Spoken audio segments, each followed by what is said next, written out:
At the highest level, they mean the consolidation of a bipolar two-party system, actually. When we look at these results, not just the nation's alliance, which is implicitly allied with the Kurdish Socialist HDP, together make up almost 45% of the vote, in opposition to the People's Alliance, which has around 53–54%.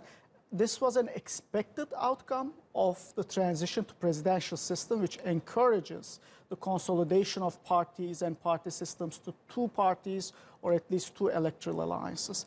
But nonetheless, in this election, for the first time, we saw a major step in this direction with the amalgamation of 3 to 4 parties in each electoral alliance. Another major outcome of this election is actually the consolidation of the bifurcation of the Kurdish vote between, again, Kurdish Socialist HDP and the Justice and Development Party.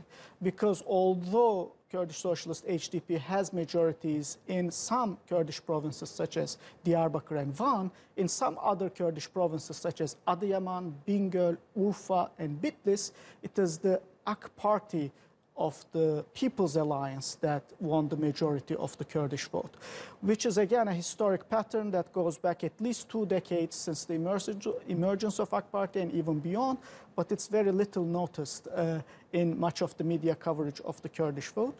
And finally, a major, perhaps upset or an unexpected outcome is the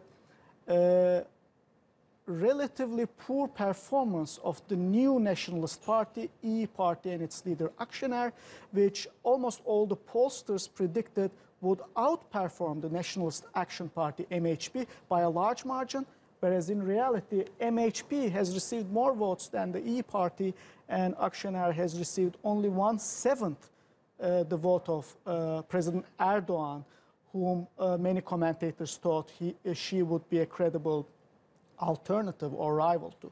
These are some of the major outcomes. But when we look at the overall votes of the nationalists, we see a high turnout, don't we? Yes. The votes have increased, especially for the nationalists during these elections. That certainly is true. That is another result. Both of the nationalist parties, both the MHP and the newly formed Nationalist Party, İYİ Party, would have cleared the 10% threshold if they entered the election as independent parties. They didn't. They joined different electoral coalitions. And that's another kind of major theme of this election, is that both electoral coalitions incorporated a Turkish Nationalist Party, implicitly a Kurdish party, and an Islamist conservative party. So the nation's alliance had in its ranks İYİ Party, a Turkish Nationalist Party, implicitly HDP, a Kurdish Socialist Party, but also an Islamist SP, the Felicity Party. But just Sure. why have they increased the nationalist votes? What is the significance? Well, there is a nationalist upsurge in Turkey in general, and that might be because of the war in Syria, different hot conflicts that surround Turkey. It might be also the rise of domestic terrorism, especially in the previous 2 years.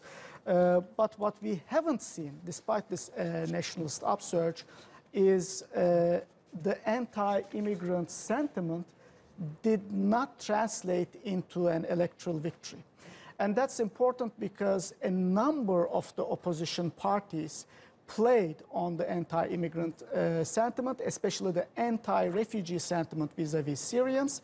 And yet, despite the anti-Syrian discourse in the electoral platform, none of these parties seem to have reaped electoral benefits from this anti-refugee discourse. And in fact, Syria, as you know, is not only a domestic issue for Turkey. It is a domestic issue because of 4 million Syrian refugees, but it's also the most important foreign entanglement, militarily and politically, for Turkey. And the two electoral alliances represented polar opposites when it comes to Syria policy. The People's Alliance, led by AK Party, is in favor of the current policy of